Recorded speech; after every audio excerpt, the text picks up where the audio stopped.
This is CGTN, China Global Television Network.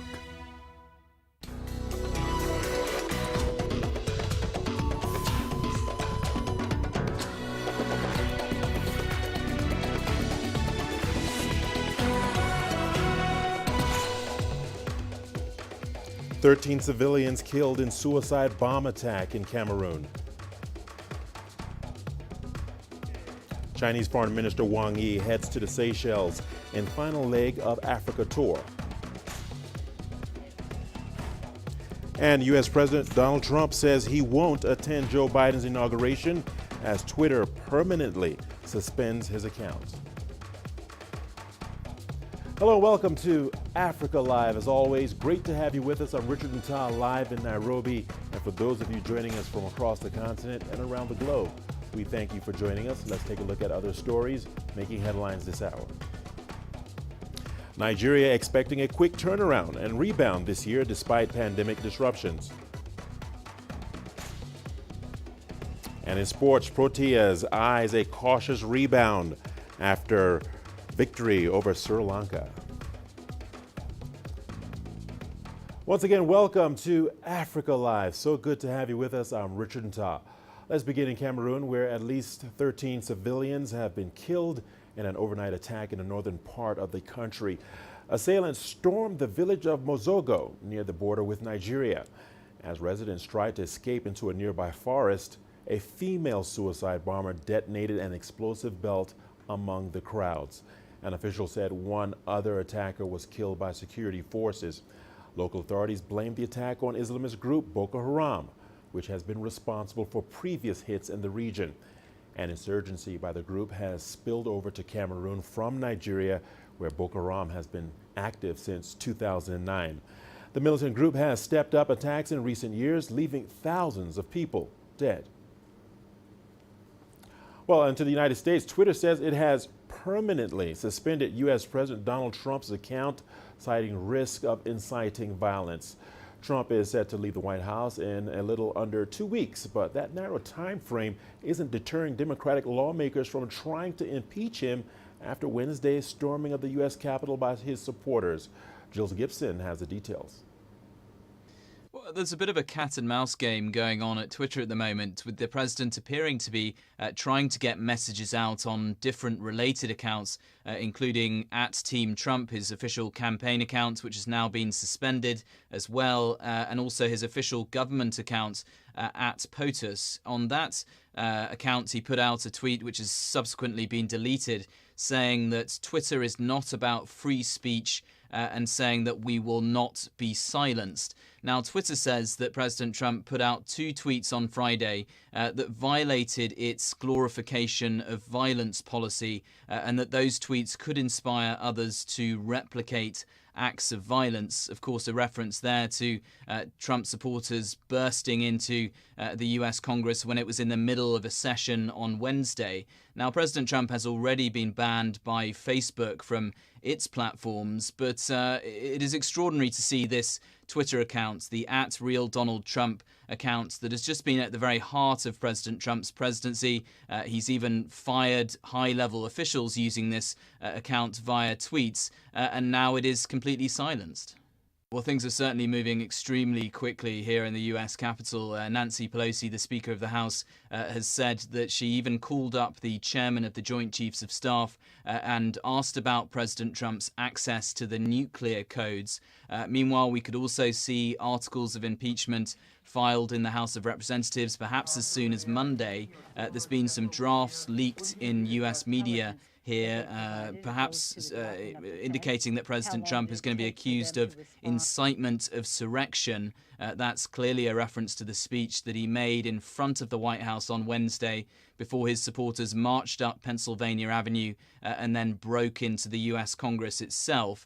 Even if President Trump is impeached for a second time in his presidency, it's looking highly unlikely that there's just going to be enough time and enough political support in the US Senate for him to be removed from office before the 20th of January. But there does appear to be a majority of support amongst Americans for removing him from office as soon as possible. According to a poll that was put out by Reuters and Ipsos, 57% of Americans want Donald Trump to be removed from office immediately.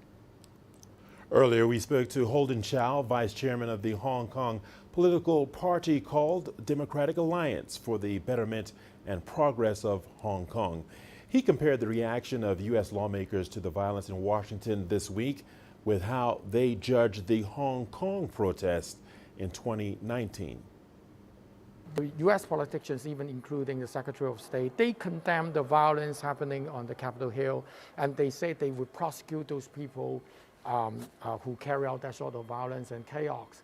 But you recall that back in 2019, when we have all those mayhem erupted in Hong Kong, when we have law enforcement, when we have prosecution raised against those accused, they say those are political prosecution. So now if there's anyone who is against the law, there should be law enforcement and there should be prosecution raised against these protesters.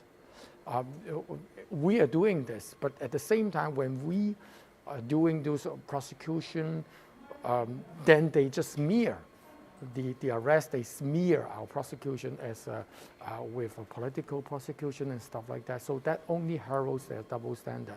So I would suggest the U.S. politicians, they should mind their own business instead of meddling with our own politics. The extremist behavior when they're storming the Capitol Hill right now, it's actually disgraceful.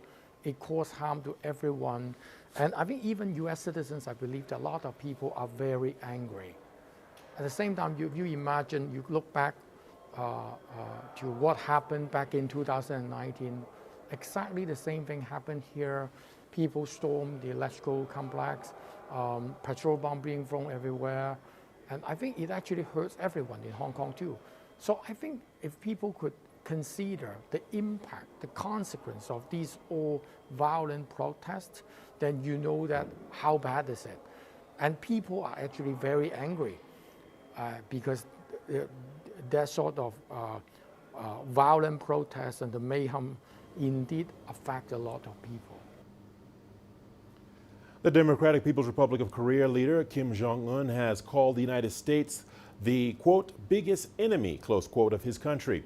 State media reported Kim made the comments during a meeting of the party's Congress. He also said Washington's hostile policy towards the Democratic People's Republic of Korea would not change regardless of who is in power.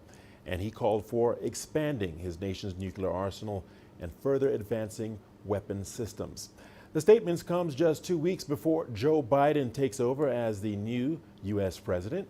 The Democratic People's Republic of Korea has had a complex relationship with Washington under the Trump administration.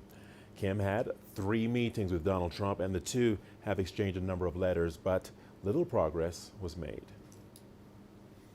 Chinese Foreign Minister Wang Yi is heading to the Seychelles today in the 5th and final leg of his Africa tour.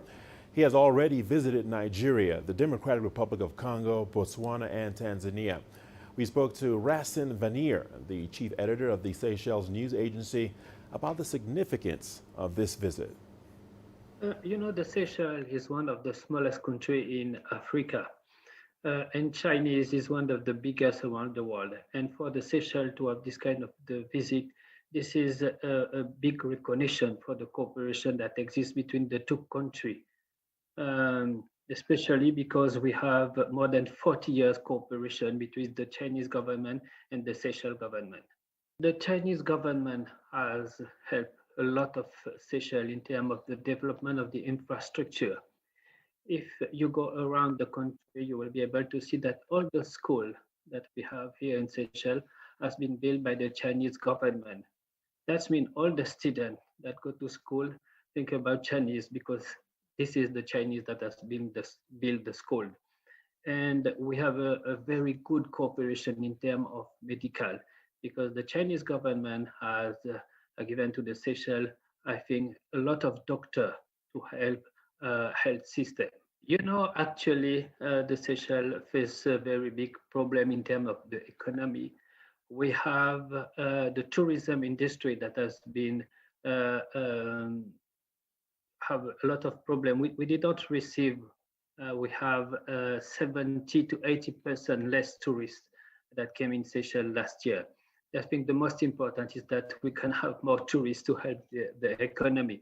But secondly, what is very important is that we will start the vaccination campaign as from next week. And what is important is that we will start the vaccination with the Sinopharm vaccine. This is something that is very helpful. We have received a donation from UAE to help the Seychelles. But what is the most important is to be able to vaccine all the population to be ready for the tourism. You know, this is what we expect, that the start of the tourism industry here in Seychelles. Before heading to the Seychelles, Chinese Foreign Minister Wang Yi was in Tanzania for a two-day visit. At a joint press conference attended by Tanzania's Foreign Affairs Minister, Palamagamba Kabudi, Wang Yi said both sides must cherish their traditional friendship. They also agreed to make full use of their shared vision in the construction of country, political parties, and armed forces. The strengthened cooperation will also extend to the Belt and Road Initiative, support for Chinese business investments, and the export of high-quality Tanzanian products. CGTN's Daniel Kijo has more. The visit is part of Mr. Wang's 5-day tour of Africa. Minister Wang Yi launched a vocational education training authority college in Chato district, as well as visited the Mwaloni fishing village on Lake Victoria. He then held private talks with President John Magufuli. President Magufuli said it is time to take the 50-year friendship to a new level, and for Tanzanians to export agricultural products into the Chinese market. Let's take our cassava, let's take our fish, let's take our agricultural products, especially agricultural products that we have added value to. I believe through working with Chinese, Tanzania's economy will grow tremendously. China and Tanzania share deep social, diplomatic, and economic history that spans over 5 decades. Since Chinese companies constructed the Tazara Railway in the 1970s, Tanzania and China have collaborated on major infrastructure like the Nyerere Bridge, the Ubungo Flyover, and the Dar es Salaam port. When President Xi Jinping visited Tanzania, he insisted on the importance of Tanzania and China working towards mutual benefit. He ordered Chinese companies that operate in Tanzania to execute their contracts with the utmost professionalism, not just in Tanzania, but all of Africa. So I ask all companies operating in Tanzania to make sure Tanzania benefits. Tanzania Investment Center data reports that China is Tanzania's biggest foreign investor. As Minister Wang's Tanzania trip ends, leaders from both countries confirmed that it was a critical platform for charting out a post-COVID-19 agenda that will inform the future of the relationship between Tanzania and China. Daniel Kijo, CGTN, Chato, Tanzania. Wang Yi also proposed further cooperation between China and the African continent as a whole. He called for a united response to the coronavirus pandemic and promised to help Africa enhance its ability to respond to major health crises. Improving regional connectivity and increasing the production of capacity of African-made goods was also highlighted by Wang Yi. The foreign minister proposed partnerships in agriculture, environmental protection, and digital transformation. And he also expressed China's vision for enhanced military and security cooperation. China-Tanzania relations have witnessed steady growth since the establishment of diplomatic ties way back in the mid-1960s. CGTN's Erhard Virmak walks us through the history of this partnership. In the 1970s, China took over the offer to construct the Tanzania-Zambia Railway when other countries said no. It's one of the most ambitious infrastructure projects in East Africa and considered a testament to the friendship between the two countries. This close relationship between Tanzania and China was started by the late father of our nation, Julius Nyerere, and then chairman of China, Mao Zedong. In 1964, Tanzania and China officially started their diplomatic relationship. In 1965, which was 56 years ago, Tanzania was among the first countries to sign a friendship contract with China. Since then, Chinese companies have constructed the Nyerere Bridge, the first cable-stayed bridge in East Africa, and upgraded Dar es Salaam's port, among many other major projects. We have just entered into the lower level of the middle-income economy. So you'll see these countries have much more to do today, maybe than 50 or 40 years ago. So we are hoping to see more partnership in areas of transfer of technology. Tanzania is industrializing. China was a bit industrialized since 1978. From January to June 2020, the two countries' bilateral trade volume reached $1.7 billion. China's main exports of mechanical and electronic products accounted for $1.6 billion, while Tanzania's products such as sesame, copper and sisal amounted to $122 million. According to the Tanzania Investment Center, China has about 940 projects valued at $7.5 billion. Projects that provide employment for 117,810 people. China and Tanzania's ongoing partnership and Wang Yi's visit seem to echo the sentiment expressed by Tanzania's former president Benjamin Mkapa. He said that it wasn't a relationship of two governments, but that the people of Tanzania and China call each other Rafiki, which means friend in Kiswahili. Earhart for Mark, CGTN. Well, a lot more to come for you here on Africa Live. Here's a look at what's ahead. Tunisia launches nationwide coronavirus testing campaign amid second wave of infections. And Ethiopian military officers appear in court over Tigray conflict.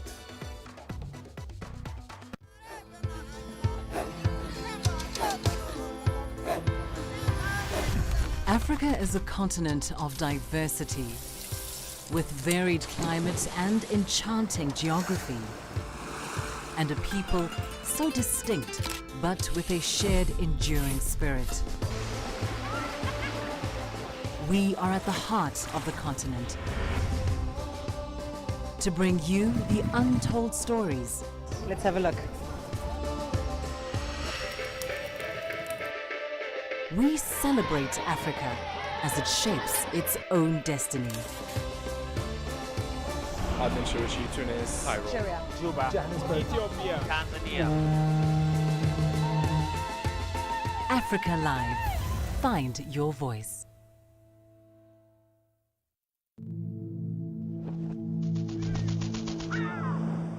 How will your world change today? What happens here? What happens there? Or what you make happen for yourself? If it matters to you, it matters to us too. Your stories are the stories that need to be told. Africa Live. Find your voice. I try to not let it affect me, but there are days when it does. I'm a human being, and to see patients in a hospital bed and their family members are not there, there's no one there to hold their hand, that human touch, you know?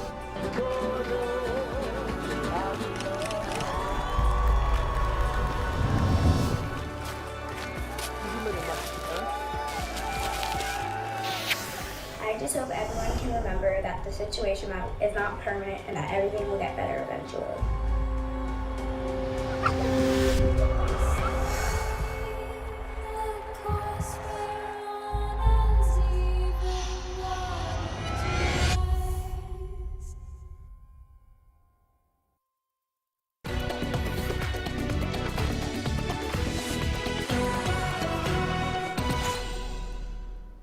Welcome back to Africa Live. We appreciate your company. Thanks for staying with us. Let's turn our attention now to China. The Chinese mainland reported 33 new coronavirus infections on Friday. 16 were imported cases registered in 6 provinces. The rest were domestic transmissions, with 3 in Liaoning province and 14 in Hubei province. All the cases in Hubei were reported in the provincial capital Shijiazhuang. The city's officials have just held a press conference on the latest developments, saying that they have just finished the first round of mass testing, with over 10 million people involved. China is stepping up COVID-19 vaccination amid a resurgence in local infections. The effort aims to build a shield of immunity in the country in response to the growing risk brought by imported cases, domestic transmission, and virus mutation. Feng Yilei reports. Ongoing vaccination is shoring up confidence as China is working to quell a fresh cluster of cases. There's been a total of 9 million vaccinations in the country, including over 7 million doses for high-risk individuals since December, plus over 1 million emergency inoculations. 140,000 in the virus-hit Hebei province are also reported to have received the jab. Results show that 80% of suspected adverse reactions reported are general adverse reactions. 6 out of 10,000 have been abnormal, mostly allergic rashes and skin swelling. Only 1 out of a million are severe adverse reactions.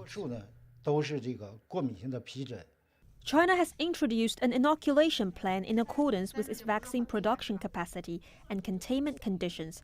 It has given priority to those facing higher risks of exposure and those are more vulnerable before inoculation among the general public. But officials say the government will also take into account special needs to decide whether they will adjust this vaccination strategy, especially in areas still ravaged by the pandemic. Research on vaccine use against new virus variants are also underway. 2 Chinese institutes have compared the virus found in China from January to July with the UK mutant strain. They found that the vaccine, which can immunize monkeys and humans with antibodies, neutralized both the mutant strain and the domestic strains. It is clear, at least for now, that such mutations will not affect those who have been vaccinated.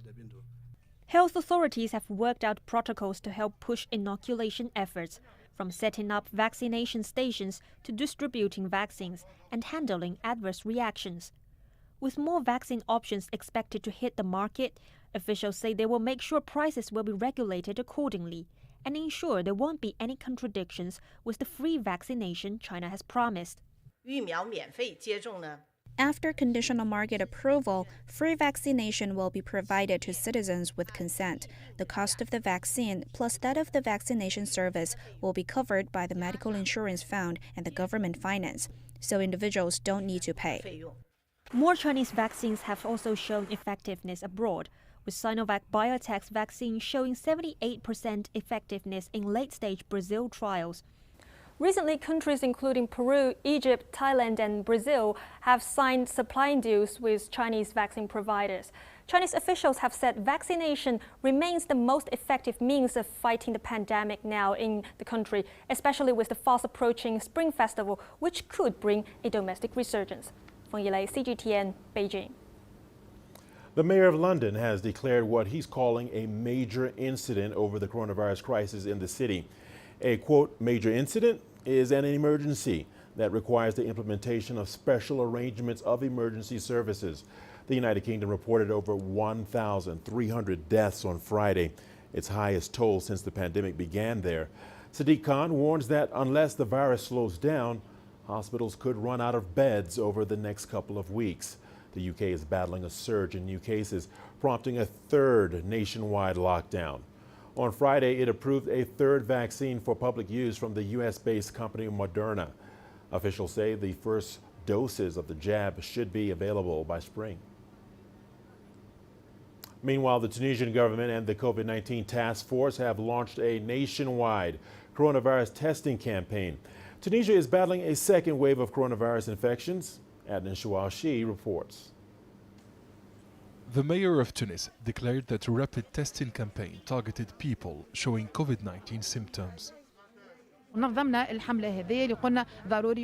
This campaign is necessary, especially for people with clear symptoms who cannot go to the hospital. We want to ease pressure on COVID-19 centers and laboratories. This is also a sensitization campaign to show the importance of social distancing and wearing of masks. Protect yourself to protect others.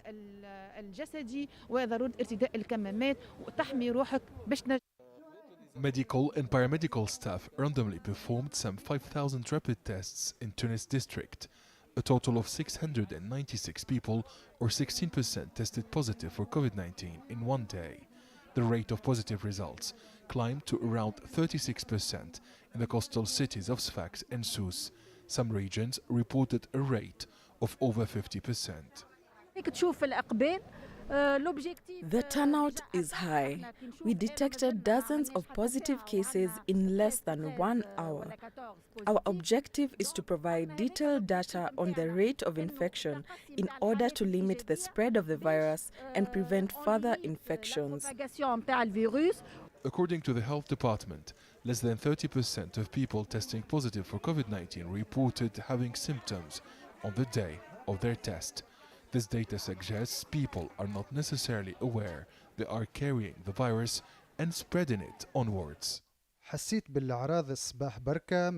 only felt the symptoms this morning. I could not go to a private laboratory because it's expensive. I came here because it's free. I've tested positive. I'm tired, but I can breathe easily. I'll go home and start self-isolation until the symptoms disappear. Then I'll test again. I hope that I have not infected my family and my colleagues. Members of the Tunisian Scientific Commission to combat the coronavirus assert that patients who have recovered from COVID-19 will also get vaccinated. The Commission explains that the immunity people develop is temporary. However, scientific studies have not yet determined the duration of immunity after recovery, particularly for the new variants identified in the UK and South Africa. The COVID-19 task force has revealed that the positivity rate is very high. Epidemiologists assert that this phenomenon indicates that the virus has spread, could soon spiral dangerously out of control. Adnan Shawishi, CGTN, Tunis. Ethiopian military officers accused of colluding with forces in the northern region of Tigray appeared in court on Friday in the capital Addis Ababa. The 7 soldiers were arrested on the 10th of November on suspicion of disrupting communication systems. Meanwhile, the Ethiopian army announced late Thursday that it had killed top officials of the Tigray's People's Liberation Front. The 7 top former Ethiopian army officers who were accused of committing treason are appearing in court again on Friday. They are suspected of deliberately tampering with the communication system of the National Defense Force Northern Command. The government said that resulted in the disruption of communication, making way for TPLF force and militia to attack army base in Tigray. If found guilty, the soldiers could face life imprisonment and even worse, death sentences. On the other hand, the Ethiopian army has announced it has killed 4 key high-level leaders of the TPLF under a mission aimed at chasing and arresting the former leaders in the north. They included TPLF spokesperson Sekou Toure Getachew and Daniel Asafa, the former head of the Tigray Finance Bureau. The army also announced the arrest of 9 other TPLF leaders. In Tigray, the peace situation continues to improve. That is according to the Provisional Regional Administration in the region. And most of the public services as well as telecom connectivity and electric power supply have returned to normal delivery. Group Tara CGTN, Addis Ababa, Ethiopia.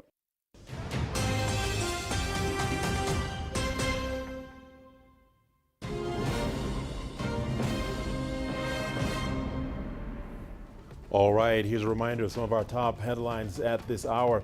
We began in Cameroon, where at least 13 civilians have been killed in an attack on Friday in the northern part of the country. Assailants stormed the village of Mozogo near the border with Nigeria. As residents tried to escape into a nearby forest, a female suicide bomber detonated an explosive belt among the crowds. Local authorities blamed the attack on jihadist group Boko Haram. Twitter says it has permanently suspended U.S. President Donald Trump's account, citing risk of inciting violence. Trump is set to leave the White House in little under 2 weeks, but that narrow time frame isn't deterring Democratic lawmakers from trying to impeach him after Wednesday's storming of the U.S. Capitol by his supporters. Trump has indicated he will not attend Joe Biden's inauguration on January the 20th. And the Chinese mainland reported 33 new coronavirus infections on Friday. 16 were imported cases registered in 6 provinces. The rest were domestic transmissions, with 3 in Liaoning province and 14 in Hubei province.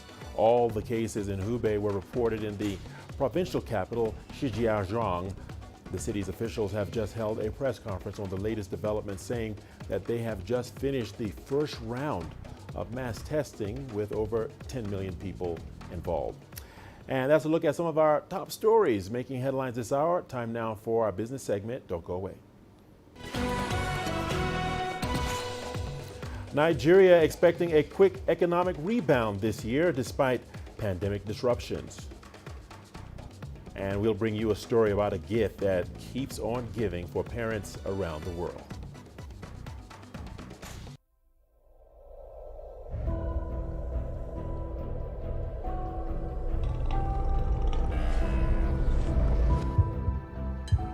This has taken me completely out of my depth, but at the same time it's exciting. It's new, it's different, it's a challenge. It's really exciting.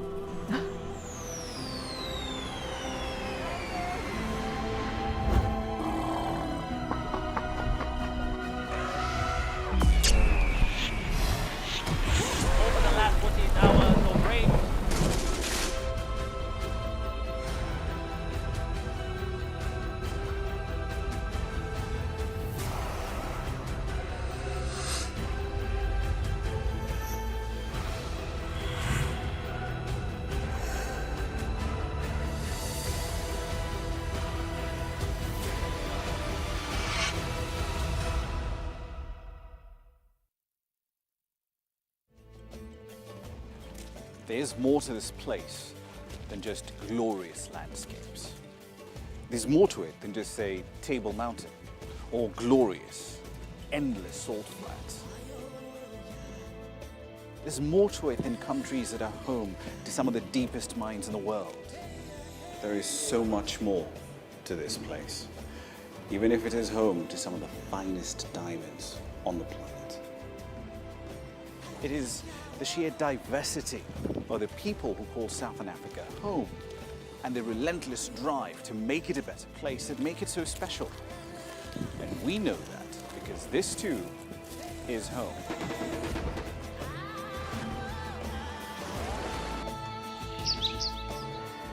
No one knows Southern Africa like we do.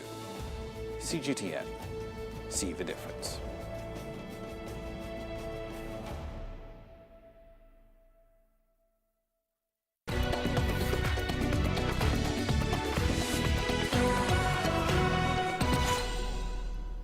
The news continues on Africa Live. Time now for our business segment. Let's turn our attention to South Africa, where economists have further revised the country's already grim 2020 growth forecast. It comes after the renewed lockdown rules imposed between Christmas and New Year to help contain a second wave of the COVID-19 pandemic. Angela Coppola has the details.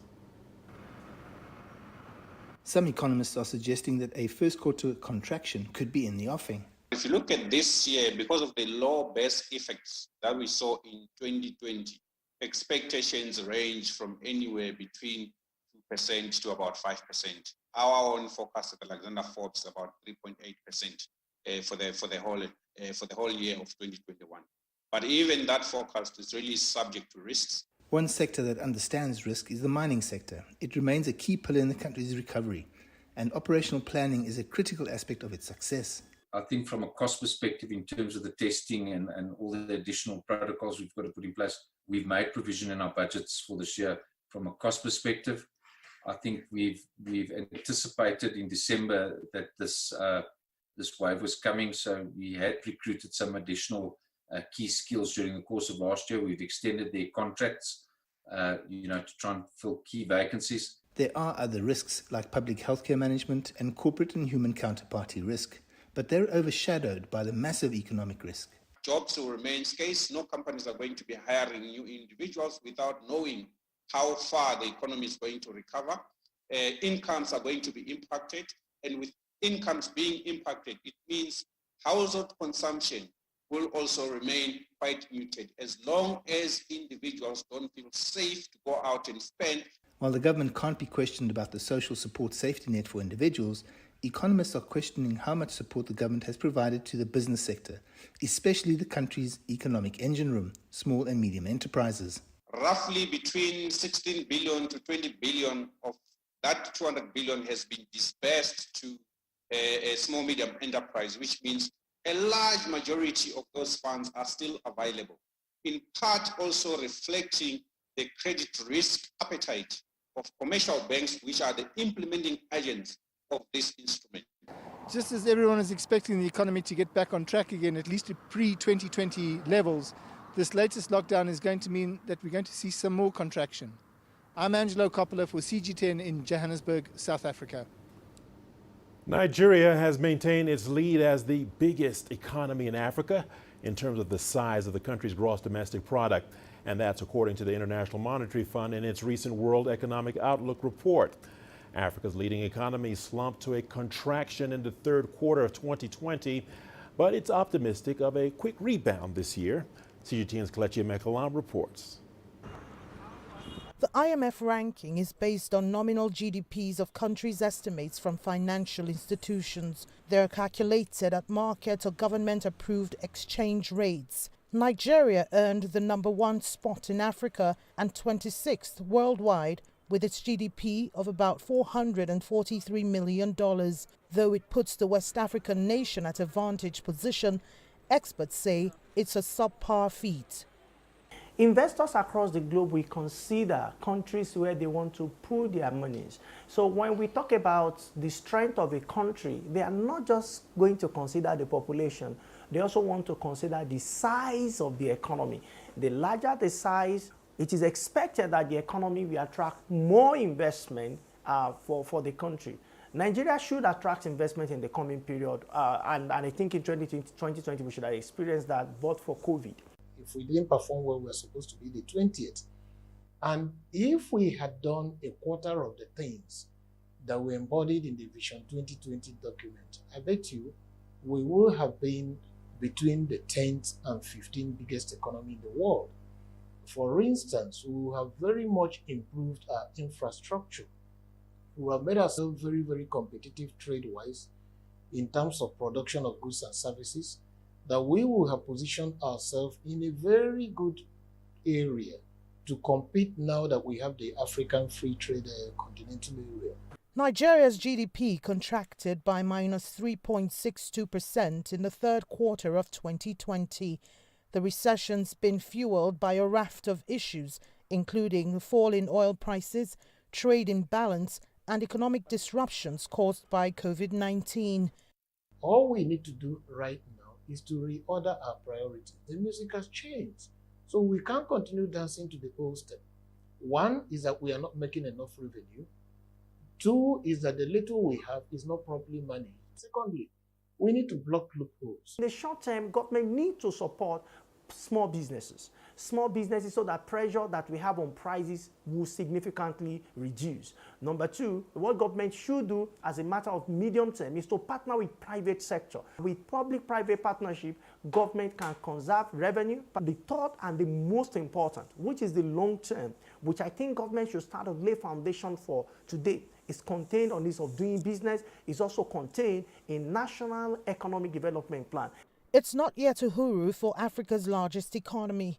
More than 40% of the country's population is still poor. The IMF advises Nigeria to implement transformative domestic reforms to promote resilience to economic shocks. That includes revenue mobilization, digitalization, and fostering transparency in governance.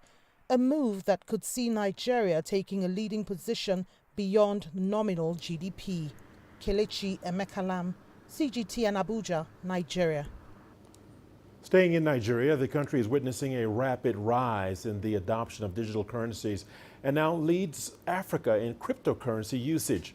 More people are now using cryptocurrency in Africa's biggest economy for their business transactions and investments to help them hedge against the depreciation of the local currency, the naira. CGTN's Deji Badmus has more on this from Lagos. When cryptocurrency operator Luno opened shop in the Nigerian commercial city of Lagos back in 2016, interest in digital currency was nowhere close to what it is now, and the government didn't take any interest. But about 5 years down the line, all of that has changed. The uptake has been pretty impressive.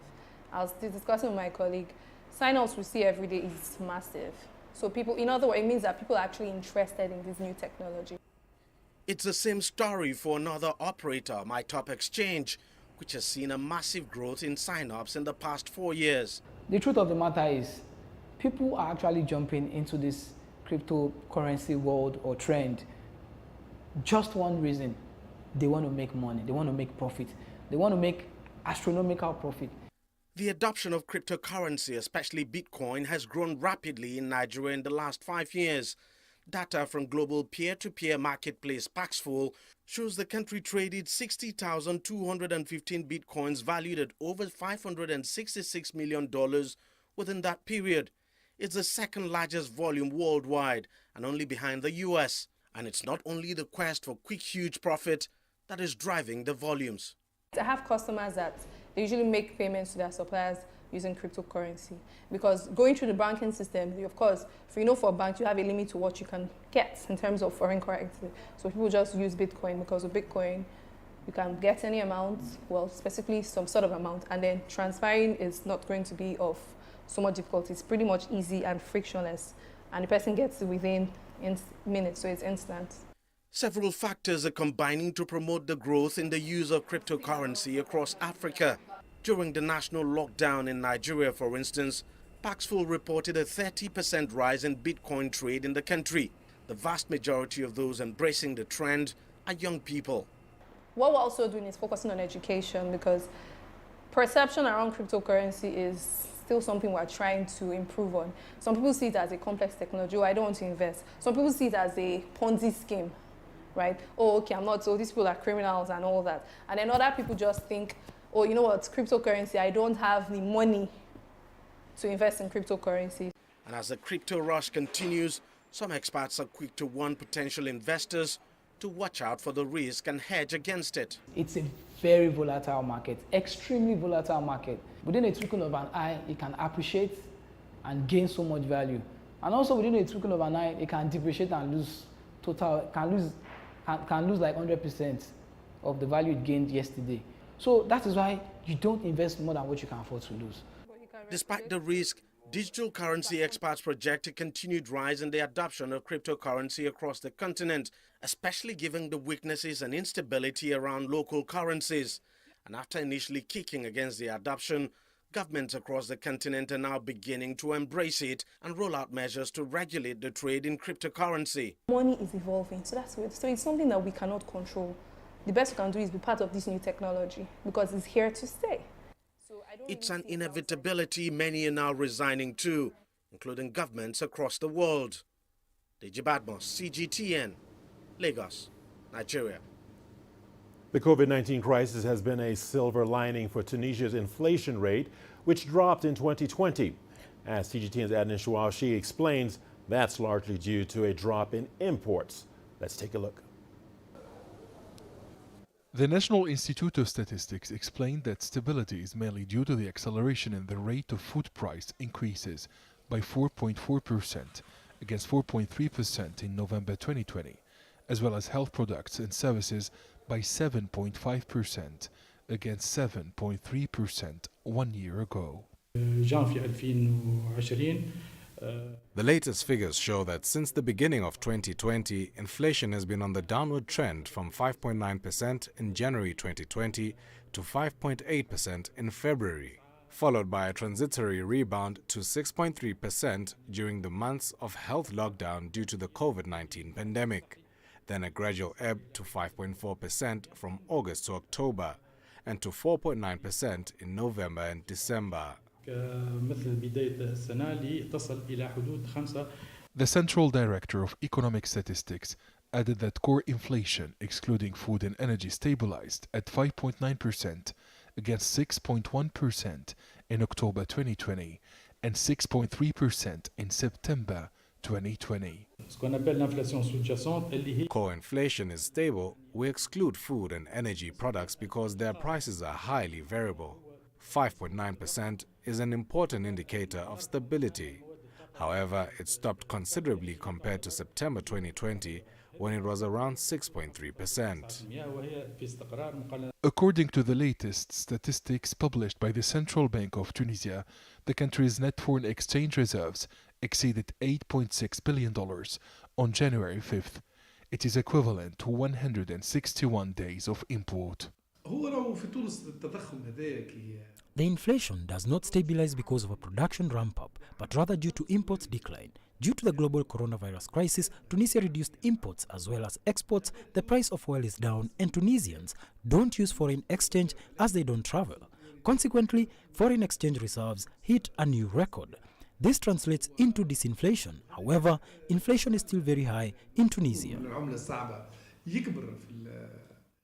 On annual average, inflation stood at 5.6% in 2020 against 6.7% in 2019 and 7.3% in 2018.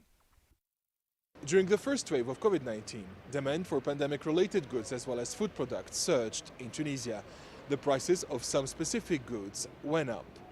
The demand for medical products is still high, while panic buying for food has stopped in the North African country.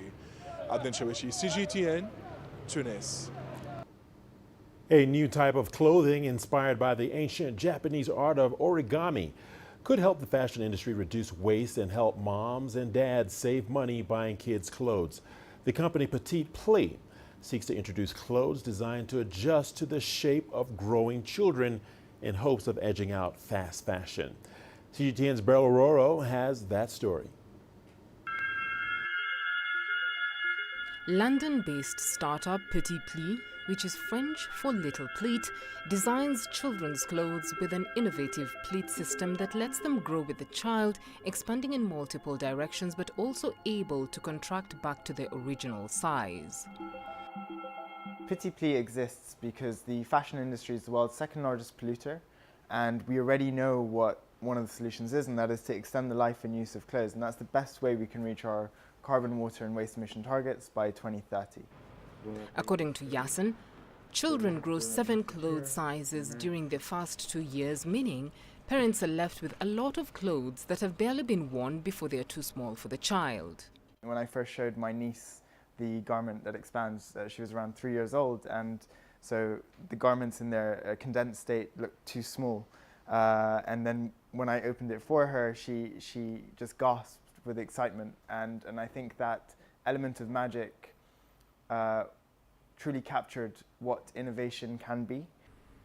With a background as an aeronautical engineer specializing in deployable structures, Yasin's outfits embed a special structure in fabric that was inspired by the ancient Japanese art, origami. This involved a lot of research into origami structures and folds and stowing away as much material as possible into a small gap and then having that deploy out in space. And that has really filtered down into this design. Petit Pli featured in 2017's Global Grand Show, which showcases students' ideas for social impact to solve the environmental, social and economic issues facing the world. What if you could have a garment which has temperature properties which are far beyond what our standard cheap clothing can achieve? What if you could have one garment which really truly does keep you dry and cool in summer and also dry and warm in winter, where it's adapting? Or what if you could have a garment which morphs in its shape for different social situations? One set of Petit Pli clothes currently fits a child for more than 3 years, growing through 7 distinct sizes before being reset back to the smallest size and passed on to the next infant or sibling. The company is now also experimenting with prints to hide daily stains and exploring adult wear and non-children's wear application. Beryl Oro, CGTN. And we are not done just yet. We've got your sports segment coming up next. You don't want to miss it. Here's a look at the headlines. Protea's eyes at